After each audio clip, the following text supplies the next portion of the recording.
to another Britflicks.com podcast. My name's Stuart Wright, and today's guest is author Kate Wilson. Welcome to the show. Thank you so much. It feels nice being called an author. That's a new thing for me. I don't think anyone's ever used that term for me before. Well, I figured in our preamble that would be the best way to start. So we are here to talk about your debut novel, Prospects. But before we get at, and also 3 films that have impacted everything in your adult life, which I get from the book, that the book and the 3 films might flow into each other in the way that conversation might go. Yeah, a bit. But you're also one of the co-founders of a workplace app called Call-It. Do you want to sort of explain what that is? Yes, I'd love to. Inspired by the terrible behaviors that we've all seen in the film business. Yeah. I actually think probably any industry thinks that the behavior in their industry is the worst. Yeah. But film, of course, is one of the most powerful cultural mediums that we have, as is television. And so it seems to me problematic that we're so poorly behaved in the industry. And I'd really love to see film and TV being renowned as the best place for people to work, because we have that powerful cultural pull, and we would have the impact to make actual societal changes if we became a great place to work. So my background is also, as well as being an author and an ex-producer, I am also a lawyer, and I've always been interested in what we call HR and how we manage people. Yeah.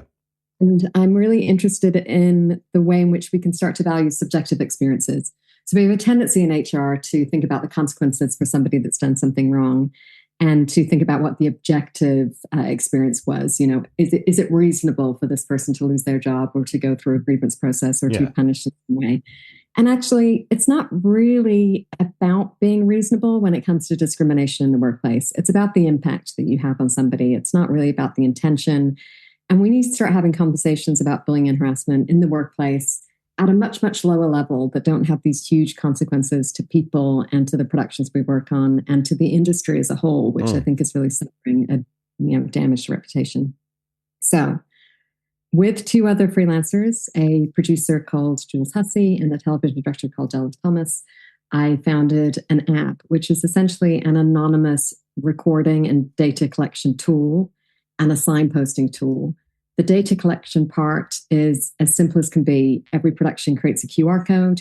Everyone working on that production, including staff, freelancers, ancillary workers like security or cleaning or catering, scan that QR code once with their app, and they can check in every day.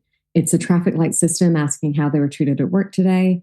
And then it asks if there are any concerns regarding health and safety, safeguarding, working conditions, or importantly, whether or not people have none of those concerns. And then a question about whether they've experienced bullying and harassment at work that day. And if they have, whether it engage any of the protected characteristics under the Equality Act.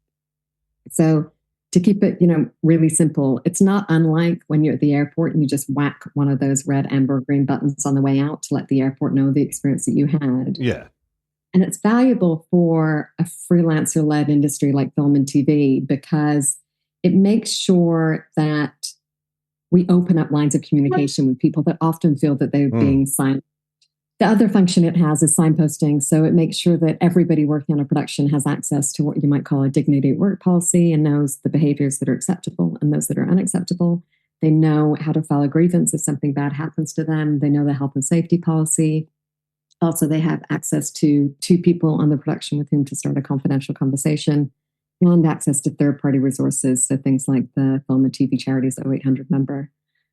Essentially, it provides a temperature check for how things are going in the workplace culture, and it provides an evidence base, and it's quantitative. So instead of relying on water cooler gossip to figure out whether or not you're creating a safe and fair place of work, you can actually measure it, and you can try to do better week by week or by year.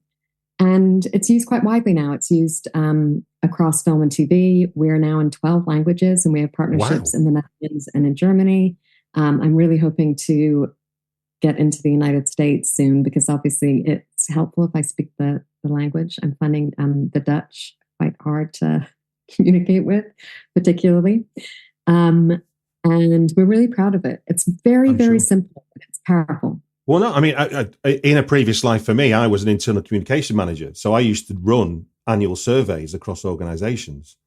So the idea of like where technology's got to the point now where 100% of people have got smartphones now, and the idea you could temperature check every month and report back to a board on how people are, as opposed to the annual process of surveying people. Well, even more, you do it every single day. Yeah, so people can every day. So it means that, and you can correlate how many people are going to use the resources as well. So looking at policies and that kind of thing. Of course, it's their private information, what they decide to do. But there are quite a lot of things about the app that I believe absolutely firmly. So for example, if someone experiences discrimination, they have no obligation to tell you about it. Yeah. And we have an obsession in this industry, in this country, with what I call speak up policies that kind of shift an obligation onto a victim of discrimination to have to file a complaint if they want to see any consequences. Yeah. And I mean, that's the kind of, I guess, the old corporate world of whistleblowing, isn't it? This idea that the individual's going to let the lid off and the world will change. Completely. But the fact is that a victim, say, for example, sexual harassment, because that's an area that I understand the best. And also it's an area where we've been speaking about it so much in the press. I think that we all understand it a bit more. We have more of a let on when it comes to that form of discrimination. Women are living in a world where harassment and sexual violence exist on a continuum. So they may be traveling to work on the tube, and they may experience wolf whistles or something like that on the way. Yeah. They'll certainly these days be confronted with posters that are directed at perpetrators of sexual harassment, saying things like "Do not stare," "Do not," upskirting is illegal. All this information is coming at them. Yeah. They may well get to work and be sat next to somebody who's being paid about 30% more than them to do exactly the same job as them. They're living in a world where we are still not seeing women getting through the glass ceiling when it comes to the boards of FTSE 500 companies or the bench at the bar. And in that world, it seems to me kind of ridiculous to suggest that in the 8 hours, if they're lucky, that they're at work, that suddenly they should speak up and there will be a consequence and they're going to be heard and believed and there will be respect for them and they're not going to lose their job, because the fact is they're still more likely to lose their job than the perpetrator. To my mind, obliging people to speak up about experiences is a form of victimization, and we mustn't do it. Creating that pathway so they can do it in an informed and safe way when they're ready to do it is, of course, appropriate. And I want that to happen. And I hope that we can build trust with those who experience discrimination so that they will tell us in qualitative terms what happened to them. But we mustn't oblige them to. We need to enable people to empower better leadership by anonymously communicating to their boss that there is discrimination happening in the workplace. And the boss needs to want that information because it will help them create a safer and more equitable workplace. And it will help them create better quality products, including better films and TV, and make more money. Yeah. So what a marvelous thing when doing the best thing for people is also the best thing for creativity, for productivity, and for profitability. Yeah, absolutely. Yeah. I mean, the want to do something about, the want to improve is a key factor, I think, in this. I mean, the idea that it's anonymous enables people to choose to take part or not without any fear of direct reprisal, but also the information you're gathering creates an understanding of your organization that you wouldn't have had before. So completely. And it also, I think that we have a tendency to think of workplace culture in very passive terms. So, my office is a nice place to work. My office is a shitty place to work, et cetera. Yeah. And actually, we all have to take responsibility for building workplace culture. There should be discussions about it and accountability for it in the same way there is for a budget. Yeah. We all buy into the fact that we want to feel safe at work. Yes. So how are we going to contribute to the fact that we all feel safe at work? We need to start having those conversations. One of my favorite managers I've ever had, she said to me once, "I've never left an organization, I've only left managers," which I thought was a really good way of putting it. Yeah.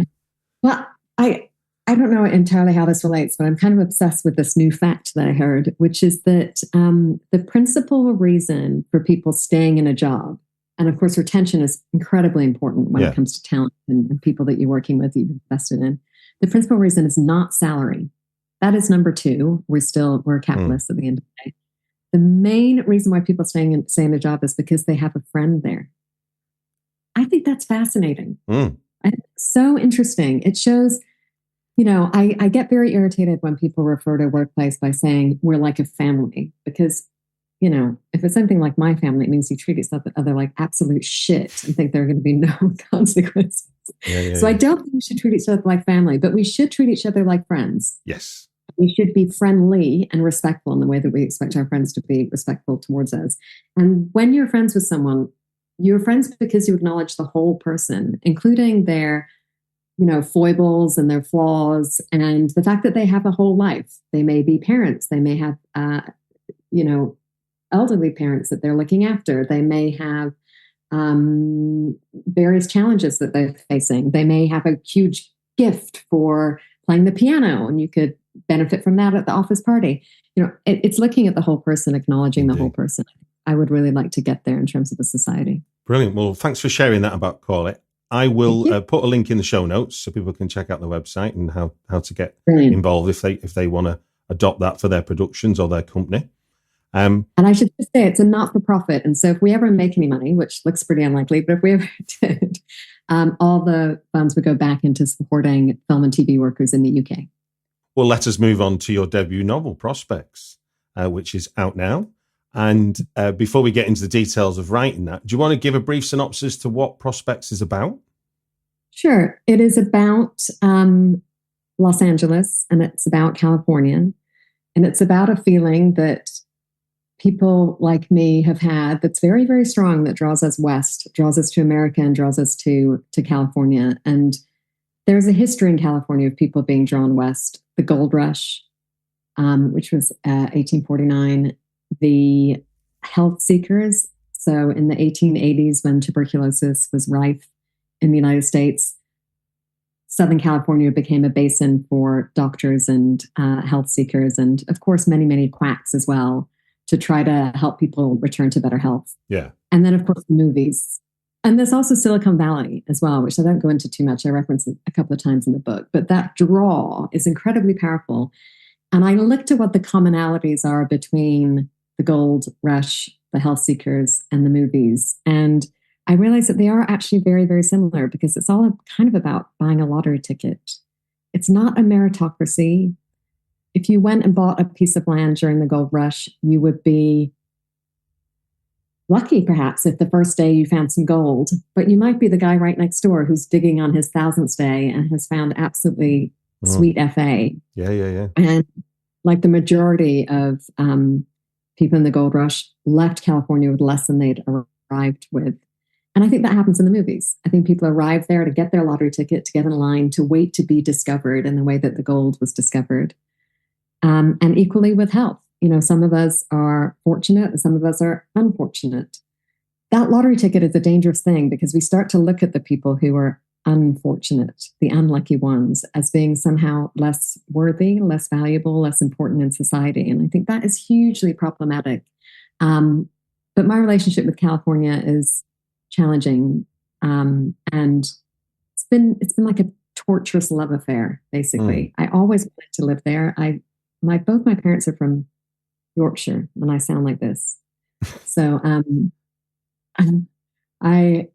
I managed to go to UCLA. I moved out to UCLA when I was 17. I lived in a little apartment by myself in Westwood, and I desperately wanted to work in the movies. That's all I wanted to do. I had this concept of what a producer was. It was probably hugely inaccurate when I moved out there. Yeah. But that's what I wanted to do. And the draw was unbelievably powerful. I would have gone through hell and high water to get there. And I pretty much did. And then it fell apart for me at a certain point. And so that's what the book is about. It's about that experience of desperately wanting something and believing that you would get it, because you are sold the dream. When you buy a lottery ticket, you don't just buy it on that. You are sold that lottery ticket. Yeah. So I invested everything in my lottery tickets, and I was woefully unsuccessful and came back to England with my tail between my legs. And then I returned there 5 years ago to help a friend who needed a kidney transplant. And during that process, I discovered that I had stage 4 ovarian cancer. And that reversal of fortune, I was thinking about all these people in the gold rush, the gold diggers, the movies, the health seekers, and it all kind of came together. And that's what the book is about. Wow. So so there really is all aspects of the book are drawing on you, but you've made it a fictional story that's not about you literally, so to speak. It's not about me literally because I wanted to have that creative freedom to really raise the stakes in the story, and I'm not really interesting enough to be. Yeah. So I had these elements. I had a couple of building blocks that were from my life experience, but it was important for me to fictionalize around it in order to present this character that she's pretty dislikable, the character that I've written. She's very entitled. And so maybe it is a lot. But in a way though, that level, the entitlement when you buy the lottery ticket, as it were, even though it's like a mental transaction, isn't the same as entitled. It's like, I'm going to get it, which is a sense of I won't not, that makes the decision to stop so much harder because you've committed to it. It's a kind of grey area, isn't it? That I as a screenwriter, got one film credit, so you kind of go, okay, got that, but that doesn't end there. And it could never happen again, as much as it could happen 12 times. It's like it comes down to faith, doesn't it? Really, if you don't. The work that we do in the film industry, whether it's as a director, actor, producer, director, if you do not believe that you're going to get the next job, you have no chance. Yeah. You have absolutely no chance of it happening. So we're constantly persuading ourselves, selling ourselves on this dream. And I wouldn't have it any other way, to be honest. I like the fact that I'm a bit of a nutcase, and there's absolutely no rationale for the decisions that I take or for the faith I have in my own capacities. And the film industry is very, very much like that. That it attracts people like that, but it can be, as a consequence, very dangerous for people because, we hear the stories of the one, we don't hear the stories of the million who are unsuccessful. And that is dangerous. And when it comes to sexual harassment in the industry, when it comes to the way in which people may be treated and exploited, when it comes to the stakes being so high, the lifestyle being just unbelievably luxurious that we're being presented with as if it is normal. The kind of Kardashian-like wealth, I think is really quite problematic. It really does set expectations for people who are willing to make huge sacrifices to be in that arena, not recognizing that the chances of them succeeding are incredibly, incredibly slight. But unlike a lottery ticket, it's not £2.50 to play the Euro Millions. People are giving up their entire lives to be there, often their families, their loves, their children, in order to be in that environment. And I think that I was giving up a kidney just because... I had to have a bit of a reckoning after this process, because when the kidney transplant was canceled, I had to think to myself, what was I doing? And I would acknowledge that I was mostly prepared to give up a supernumerary organ in exchange for 5 weeks in LA. And I think that was my motivation. I had to ask myself, I arrived there thinking I was a bit of a hero or trying to persuade people I was. If I'm honest, if that individual, a most wonderful man called Scott Picard, if he had called me and asked for my kidney but said he was living in Detroit suburbs at the time, I'm not sure I would have been so up. Oh my goodness.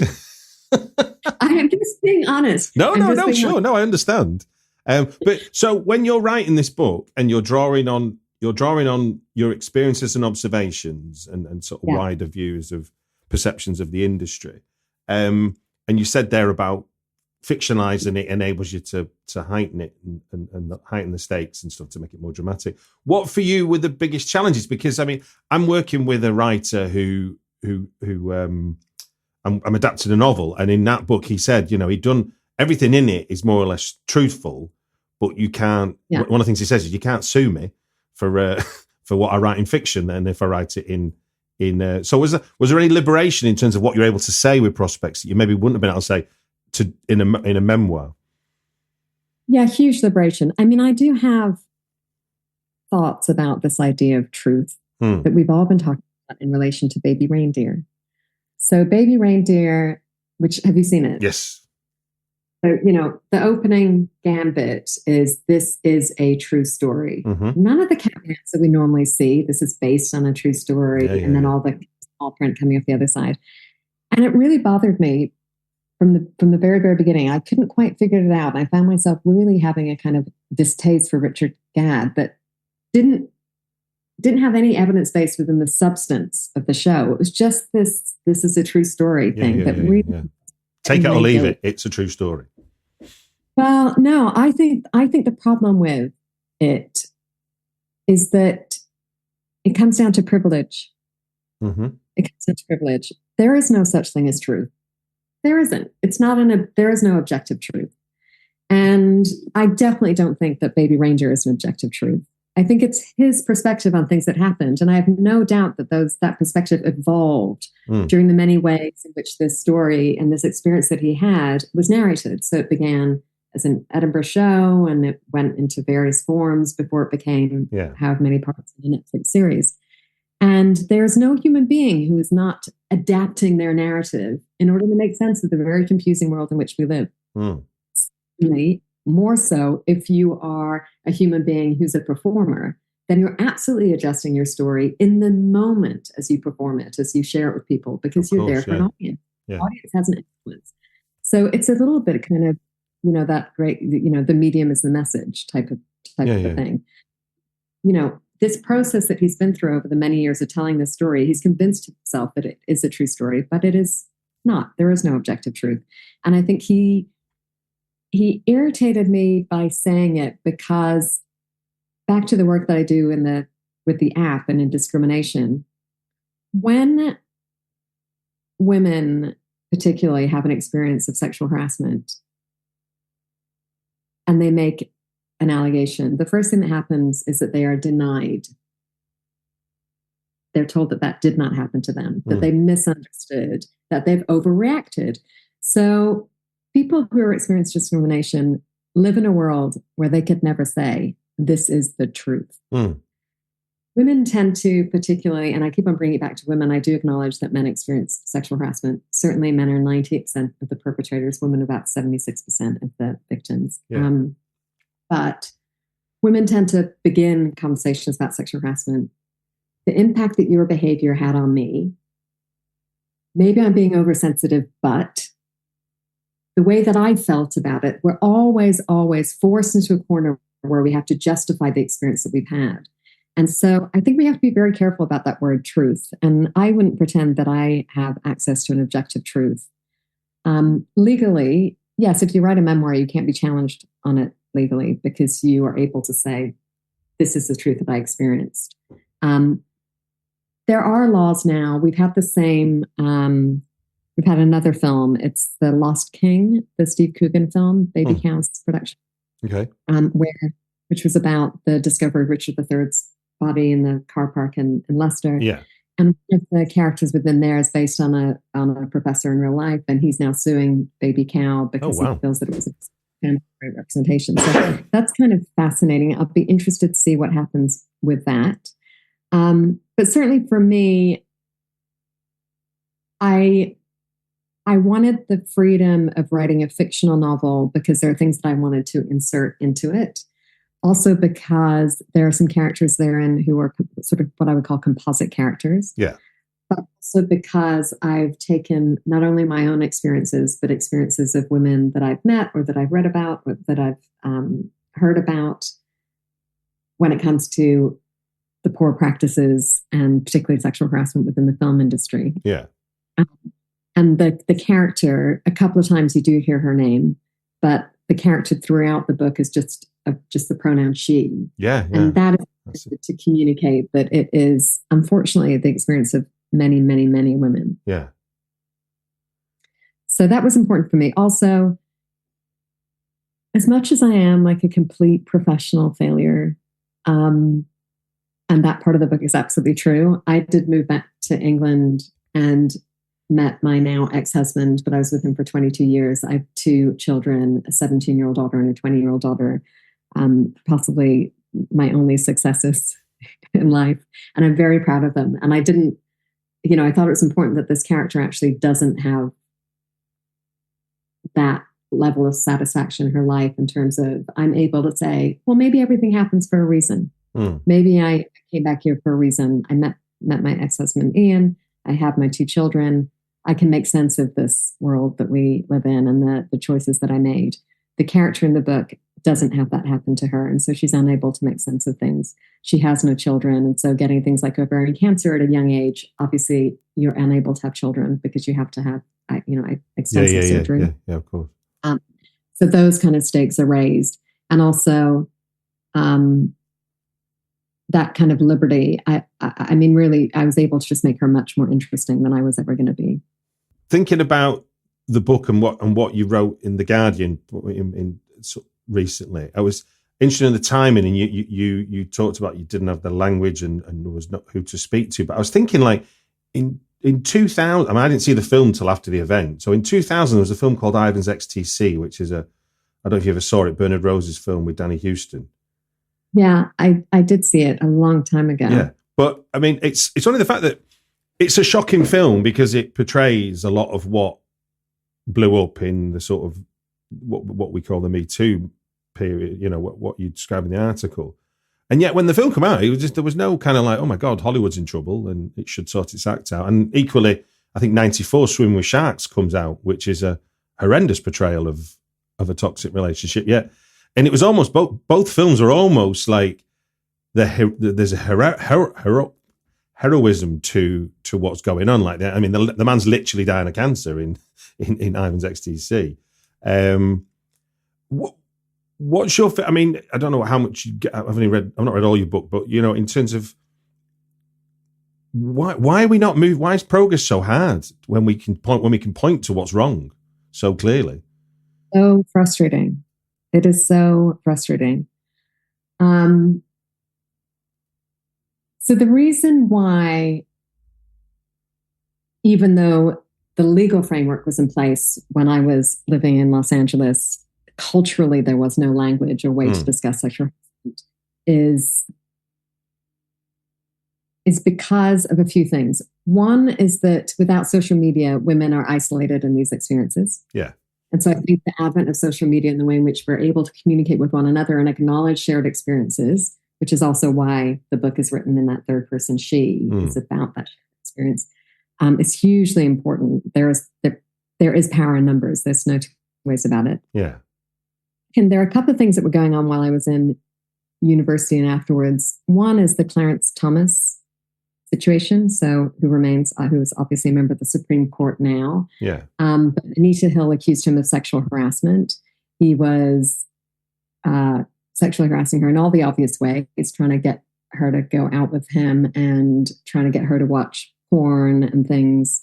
And watching that process, those hearings, and watching Anita Hill not believed, and observing now, if you want to really feel hopeless about the state of the world, and if you want to understand what I mean when I say the continuum of sexual violence in terms of the experience of women in our country, just read Clarence Thomas's opinion on Roe v. Wade being turned over. So these things are all connected, right? All connected, in my opinion. So that was going on in the background of my college experience. Also, there was a film about sexual harassment. It's called Disclosure, I think. It's with Demi Moore. And she sexually harasses. That's right. Yeah, Michael Douglas. Michael Douglas. Yes, she sexually harasses Michael Douglas, and then blackmails him. So what this did culturally, and this is why film is such a powerful medium, is it said to us, no, all these sexual harassment laws are just so that women can blackmail men, and women as sexual predators that are going to force men to have sex with them and then blackmail them so that they can get promoted. So these are very, very powerful things for a young woman that are around them. And so absolutely at that time. And don't forget also, I was working in tiny, tiny companies. My first company was part of Hologram Films and Entertainment, but the second company I worked for was an independent production company. I think there were 2 people that actually worked for it. So there were no HR policies. Who are you going to talk to really seriously? It just did not exist as a thing to do. And it's very confusing if you experience sexual harassment. To start with, often these are men in a position of power and feel at first flattered. It can be flattering. You can feel complicit. You feel blamed. You feel like perhaps you caused this problem for yourself. You feel very confused about exactly what's happened. And if you don't have the language, then it doesn't really exist. Yeah. And looking for acceptance is not the same as looking for a partner, is it? But it can feel like you're being accepted, can't it, I suppose? Absolutely. Absolutely. You can feel that you're kind of running with the in crowd and, we all have egos, and you might feel that you've been picked because, again, it's a lottery ticket, right? So you feel like you felt maybe you've won the lottery ticket if someone selected you. You've been discovered. You've been seen. You don't know if you're one of 10, 20, 30 people that are being discovered and seen, because there wasn't that social media. There wasn't, there were no hashtags. There wasn't an ability to say, me too, I'm experiencing this. Oh, wait a minute. We have this collective power between us, and we have this collective experience as women. Right then. One last question about prospects, if I can. In terms of your perceptions going into writing the book and having written the book, what do you think are some of the biggest changes in your mind that you made in terms of what you're able to find out, either about yourself thinking about it or new things you found out while doing the research, trying to get the book written? Yeah, that's interesting. I mean, I think I did learn quite a bit about myself. I think it was a hugely cathartic experience. I loved writing it. And actually, the book is about people needing to take responsibility for themselves and value themselves and not be so subjected to this notion of having to be seen or having to be discovered in order to have value. Yet, the reason why I'm a, middle-aged woman writing my first book is because I didn't feel that I had the right to be a creative person in that way. I've always wanted to be a writer, but sort of in a secret way. I did not have the confidence, I don't think, to be a writer. So I've always written a lot in terms of, I've got an MA in English. I went to law school. I write all the presentations that I do. So I do a lot of writing. I know that I can string a sentence, and I know all the rules, et cetera, et cetera. But the idea of being a creative writer is a completely different level of privilege that I did not feel that I had access to. Yeah. And so even just the process of writing the book was me breaking through that particular barrier for me. And I now am very clear with my children, they must do the thing that they love in the world. I genuinely believe that creative expression is the thing that separates human beings from the rest of the animal kingdom. And I think it's one of the most important things that we do in our life, because I think it is the way that we look after our mental health. I think it's the way that we understand ourselves better. I think there's the old,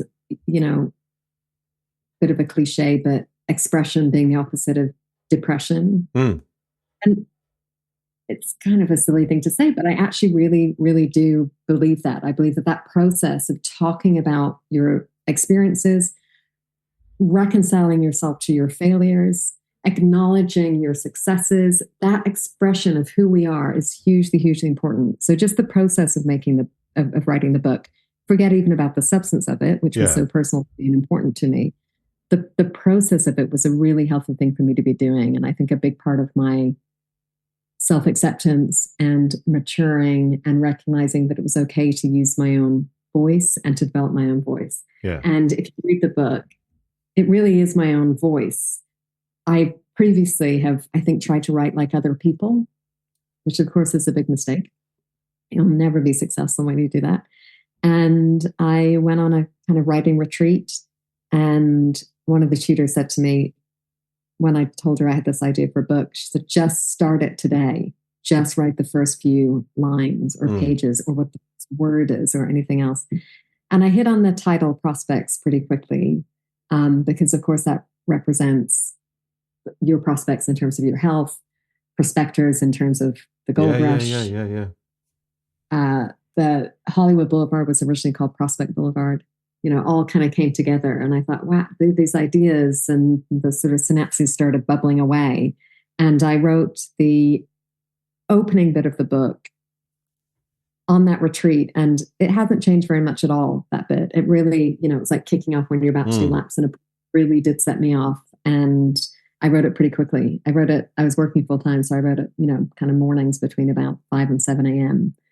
And it was a hugely positive experience for me. I can't wait to write another book. I say that, but I spend most of my free time watching bad reality TV, so I really should actually just write another book. I mean, just to give you some, I remember listening to an interview with Abby Morgan talking about her writing habit, and she basically described it as being avoiding going down a YouTube rabbit hole was how she got to write. It was like everything but right, but then that was the challenge. And I think it was Michael Arnott who did Little Miss Sunshine and Toy Story 3 and stuff. He talks about procrastinating until he hates himself every morning. Yeah. And so I think it's part of the. I mean, I'm not. I totally agree with you about the express thing. I mean, I was in my late 30s when I even thought I went to a night school class on how to write screenplays. I wasn't someone. I didn't go to film school. I have no. The fact that I was the internal communication manager when I started my journey, and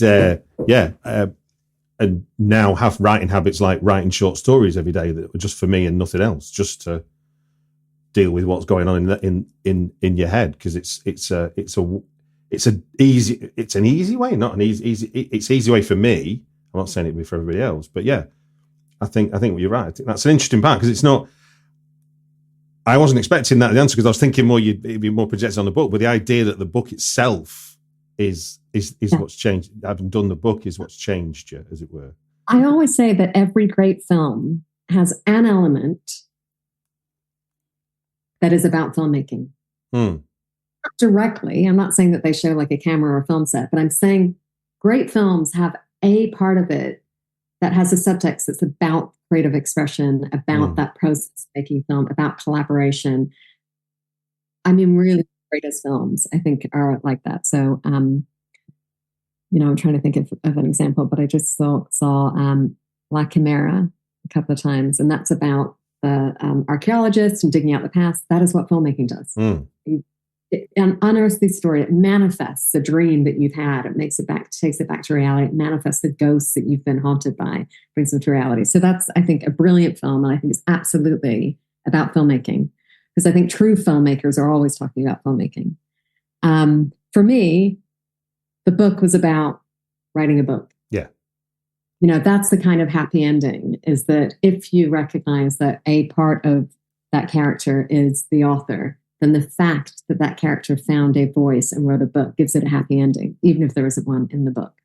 Well, congratulations for writing your debut novel, Prospects. It's out now on Cinnamon Press, is that right? Yeah, it's published by Cinnamon Press, and it's available in bookstores, Amazon, all those kind of terrible platforms. I'll put a link to the prospectsnovel.com, and people can find it when they go to the show notes. Moving swiftly along then, to 3 films that have impacted everything in your adult life. I have 3 films that you've given me. I'll do them in the order that you supplied them. I don't watch the films because it's more, because what this is about the memory of the film, about why it's fond to you, and not and like it's not about. We can talk about what happens in the film, as much as you want, but it's about what it sparks in you, what it means to you. You can hear that at your end, okay? Oh yeah, I can hear that. So when the 5-minute alarm goes off, that's our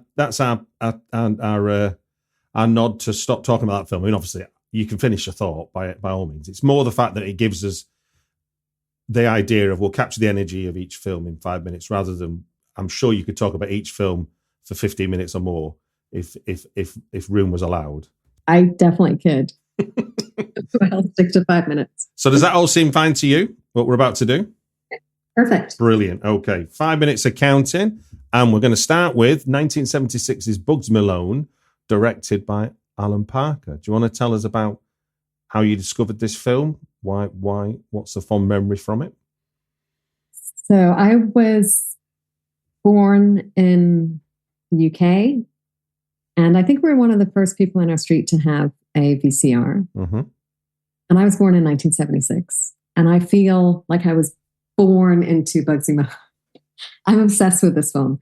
I mean, I don't know if you remember it was on TV a lot. It was like a Christmas movie. I'm born in 1971, so yeah. So we saw it when we were kids. It was every Christmas, every Easter weekend, all the long weekends, it would be on TV. And for me, it really represents something huge, which is it represents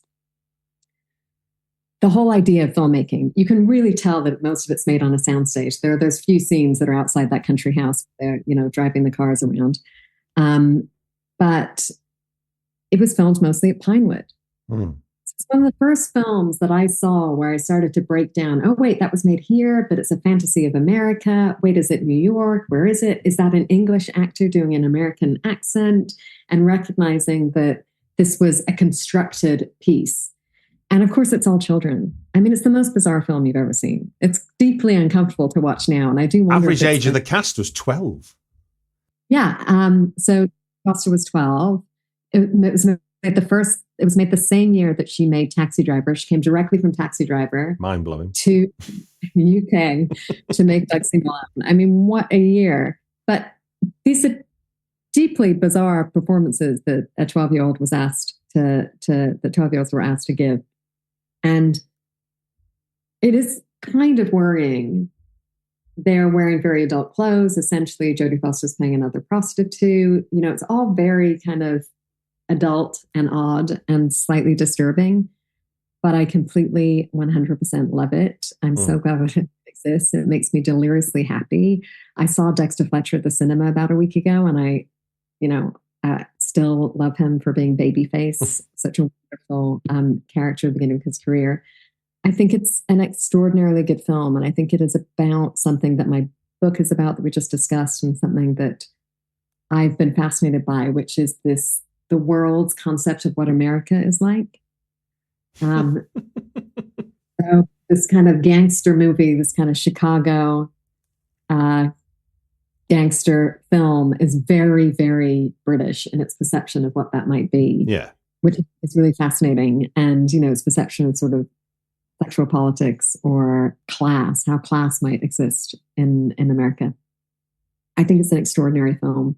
I'm sort of glad that it has no comps, so to speak, because it does just stand alone as a really odd bit of filmmaking. The music is phenomenal. Right? I mean, music is absolutely brilliant. Of course, it's not the voices of the kids, so that is another slightly odd thing. Is that once they start singing and giving their performances, it's adult voices that are emerging from these tiny children's bodies.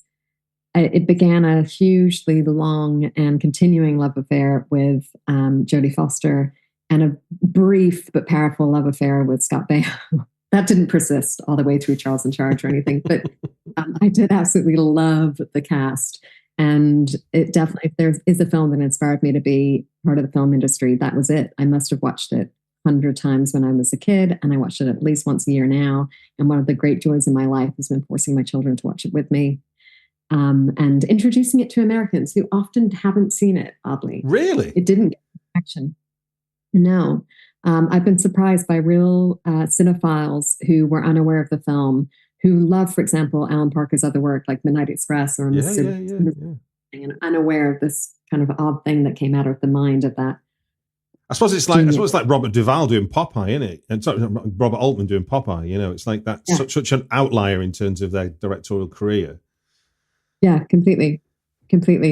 It is such a fun movie, though. There's something about it. It brings absolute joy to my heart when I hear the music and when I think about those characters and I think about them all being at Pinewood making it. I really, really love the film. I don't know whether, it's interesting that you can see it as problematic because obviously it's 12-year-olds playing adults, and my name is Tallulah, my first rule is fun. Is not exactly subtle, is it? But and the fact that I can quote that at you and I've not seen the film for years tells you how ingrained it is. Oh, there's the 5 minutes. So I'll just finish that thought. But my I can be 10 years of age, 11 years of age the minute I start watching it because of the children, the pedal cars and the custard pie guns and stuff. There was a belief that this, suspending your disbelief wasn't that hard. It was like, this is what happens when kids take over. This is all it was to my mind. Completely. I'm kind of obsessed with that concept of the suspension of disbelief. It's one of the ideas in the book that I've written is I do wonder if in Los Angeles, everyone's spending so much time in the cinema that their disbelief is suspended permanently. La La Land, literally. Yeah, La La Land. You leave the cinema and it doesn't quite lift. It's sort of, you still believe that you're living in the movies and that there's going to be a happy ending and that everything's going to be tied together in the third act. Of course, that's not, unfortunately, how life actually happens. No, indeed. Scripts make sense. Real life rarely does. Your second choice, jumping to 1985, is Bob Zemeckis' Back to the Future, which I'm led to believe was rejected 44 times before the script was bought or greenlit. Really? Yes. That's fascinating because it is obviously a work of genius. Yes, indeed. There are several reasons why I've chosen this film specifically. And then there are additional reasons why I think it's representative of the kind of school of film that are so powerful. So the specific reasons are that right before I went to university in Los Angeles, I visited, and my friend's mum was a script supervisor on Tales from the Crypt. And I went and I met Bob Zemeckis. And it was a big deal. It was the first time I'd really properly, I'd been to the set of Biggles that filmed here because I think my dad did the insurance for it or something. Okay. When I was a child. But it was the first time I'd really been on it was on a studio lot and they were shooting it and I met Bob Zemeckis and I watched what a script supervisor does and I got a sense of that energy and that slightly terrifying feeling you get when you're in a film set that you're about to fuck something up that is, a moment of brilliance that will never be captured again because you sneezed or something.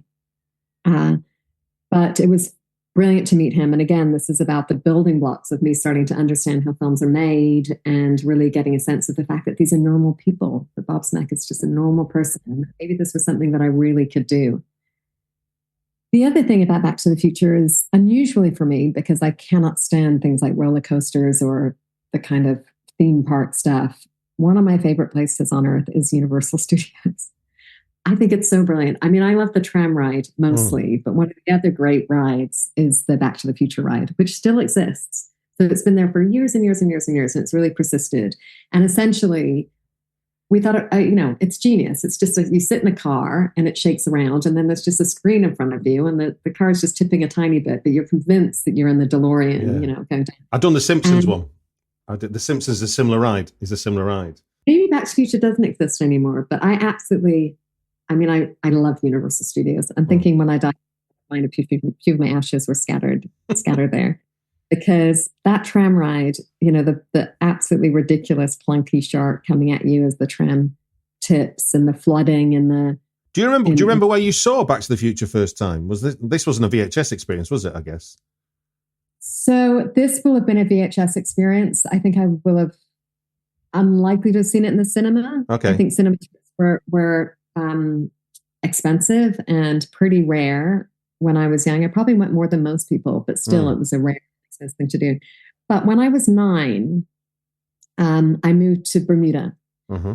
And Bermuda had, at that point, absolutely ridiculous television. So there was one channel, and it didn't start until halfway through the day, and essentially it had The Price is Right, a half hour of US news, a half hour of local news, which was made for quite brilliant, hilarious viewing, a soap opera called The Young and the Restless, and then sort of evening shows that were kind of the cheapest thing that Bermuda television could buy. Everyone I knew had these huge satellite dishes on the side of their houses so they could get satellite television.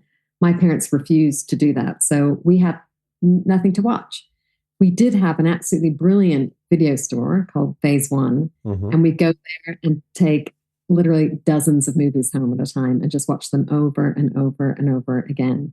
And so these kind of 80s movies that were coming out then have a huge resonance for me because I didn't watch them once in the cinema in the way that I might now watch a movie that comes out. I watched them 4 times over a weekend. 2 weeks later, re-rented them and watched them 4 times and watched them over and over. Absolutely loved them.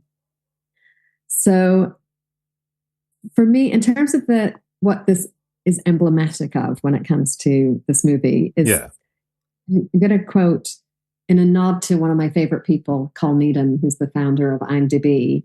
I think this quote comes from the film Ordinary People, and it is all of life's questions are answered in the movies, which I think is a great film quote. And I think it's true.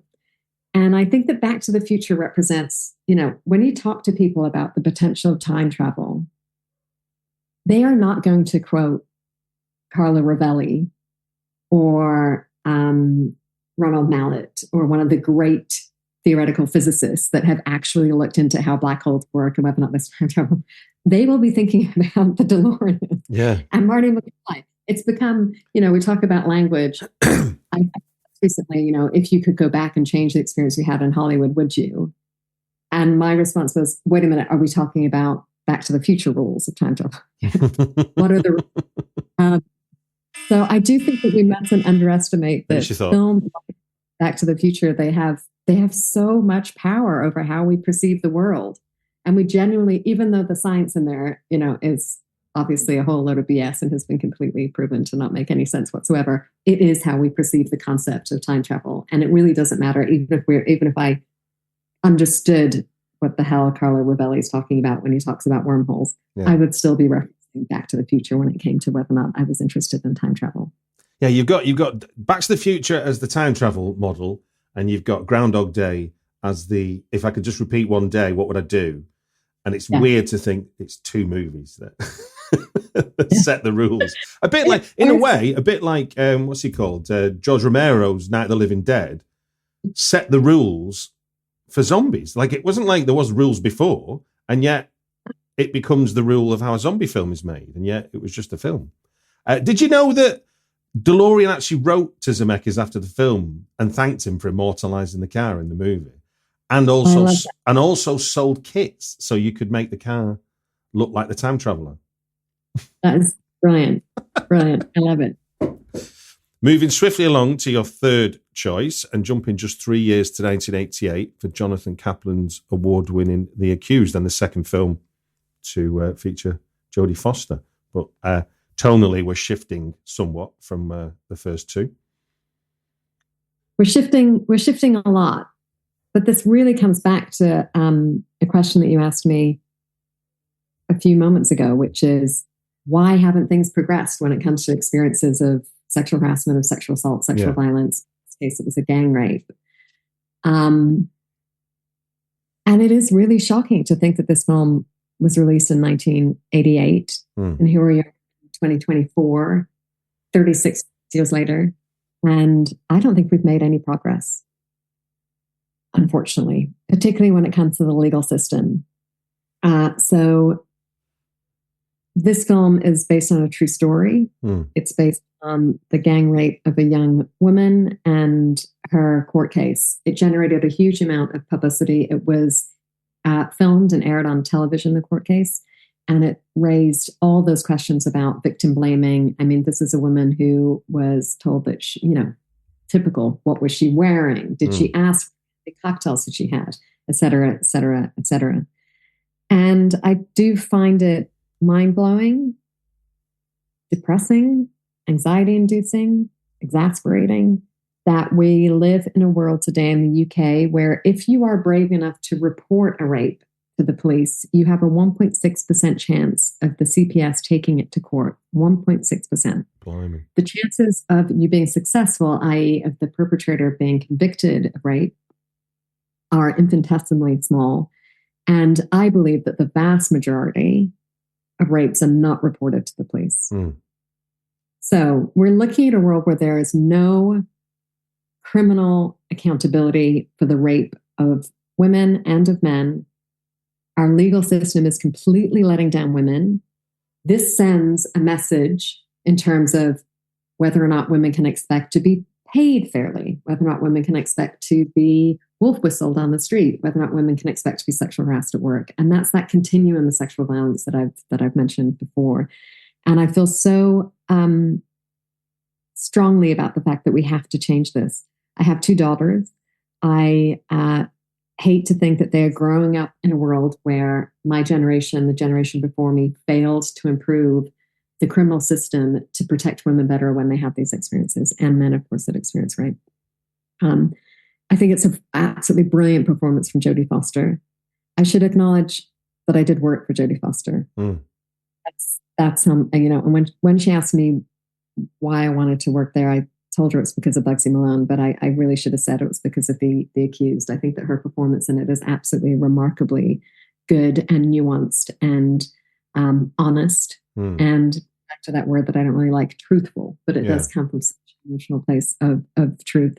I just hugely regret the fact that although it opened up a massive discussion, our society seems completely married to retaining the privilege that is experienced by white men. I would say, as a comparison to a film like The Accused, when the Black Lives Matter movement happened, there were a lot of clips of discussions from the 50s, 60s, 70s, from the civil rights movement and beyond about, for example, Marlon Brando talking about racism.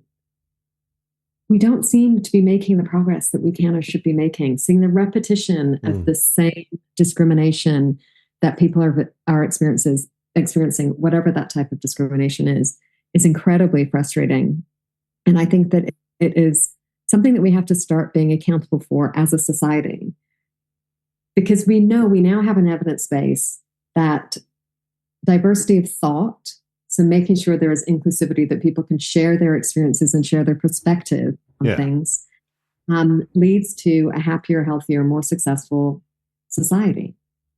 So a lot of the things that we see happening, the extremism, look at the politics in the United States, look at the politics in France, we scraped through when it comes to that election, look at the experiences that we've had here in the UK. I think a big part of this is that we have failed as a society to have a more equitable approach to leadership, to making sure that we have more voices in the room, particularly when it comes to women. I look at the fact that we are still going to war. I honestly don't think we would be if there were more women in charge. I genuinely think.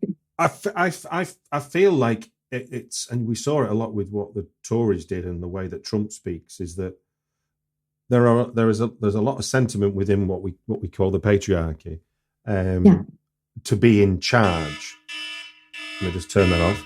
To be in charge or to rule, as opposed to what you really are given permission for is to govern, which is to work with everybody, and working with everyone means that in Britain there are 70 million people, all with, while there are clumps of people that are similar, everybody's individual as well, so deserves to have an experience just like everybody else has. And I do think that, and you look at, we're recording this on the 18th of July, and you look at what Vance is saying, it sounds like he's reading straight from Handmaid's Tale, not from the 21st century. And so, completely. I don't know. Hopefully, it's it's like the last grasp of the nails at something they think they're losing, and they're going to lose it, rather than a reversal of something that was, been slow but has been some progress in comparison. Yeah. I think, I used to believe in evolution, and I'm starting to think that revolution might be what's required. Yeah. Because we really are failing young people, and I think they're woefully unimpressed by us as a generation. It's the way in which we're leaving them the world, which is such a complete mess. And so my hope is in them, in the next generation, that they can make some changes. But my fear is that with the last gasps of breath of the Donald Trumps and the J.D. Vances and so many other politicians in this country, we've still got worse that we'll see. Yeah, it's the fact that we talk about, you see headlines like, "Oh, it's nice to have grown-ups in charge in Britain." It's like, why is that? That's the least you should expect, is that grown-ups are in charge of governing the country. But that's what happened when people like the Cambridge Analytica thing, where they realised they could just flout the rules because the rules didn't catch up with them until what they wanted to happen had already happened. So you can't put the genie back in the bottle. Whereas most politics is basically just a gentleman's agreement from about 1850. And that's it. You're not meant to do that. The fact that you can't call someone a liar, and that's the biggest thing that they'll get upset about in the Houses of Parliament, which is, levels of insane I can't get my head around. The kind of the theater of Parliament, it's kind of fascinating. I'm a member of the bar, and it's similar. There's kind of a similar theater that exists there, which is interesting, but does exist so that it is inaccessible to people that are not kind of invited into the clique, so to speak. So I'm a member of Gray's Inn, and when you become a barrister, you have to have a dozen dinners there, formal dinners over the course of your year when you're called to the bar. And you sit in a mess of 4 people, and the most senior person on that mess is able to speak to the least senior person on the next table to go up to the head. So if you need to, for example, to be excused to use the toilet, you have to ask the most senior person on your table to ask the least senior person on the next table to ask the most. That's how it's supposed to work. And I was called to the bar when I had a brand new baby. And I remember thinking, I'm not sitting through this dinner with an episiotomy and asking for permission to use the toilet. It is, but the theater of it, I do quite like. There is something that's interesting and the tradition and the theater, but I think we have to remember that a lot of the jargon, a lot of those conventions and rules are about exclusivity. Yes. And they're about privilege. Who's going to let you into the fold? Who's going to let you know? I think the same goes with a lot of the jargon around filmmaking. Yeah, exactly. It also goes for jargon around, for example, the finance sector. I mean, I started a podcast just because I could speak to filmmakers and learn the lingo, as it were, for want of a better expression, because I was coming at it so late in life. I had no practical experience. I'd been a journalist. I'd interviewed lots of filmmakers, but that's not the same as suddenly wanting to interview filmmakers almost like as a learning tool, which is a different thing. And I created a podcast, which gave me the privilege to do that. But a lot of what I've realized over 10 years of doing it is just I've gained the confidence to be able to talk to other people in film. Well, completely. But the thing about film is, another great film quote is, nobody knows anything. Indeed, they don't. But as a consequence, that sort of defensive attitude that people take because they're essentially faking it till they make it, everybody is. Yeah. It's, the emperor's new clothes. Is really hard to penetrate. It makes people feel as if they're making mistakes all the time. And of course, they're not. They're not. There are different ways to do things. There are different ways to make films. There's a huge amount of change that we could be benefiting from because of the digital revolution and the way in which we can use tech, which filmmakers are, resisting unbelievably. It's fascinating. It is fascinating that use of jargon to exclude people. Well, look, thank you very much for sharing your thoughts about your writing your book, your debut novel, Prospects, which is out now through Cinnamon Press.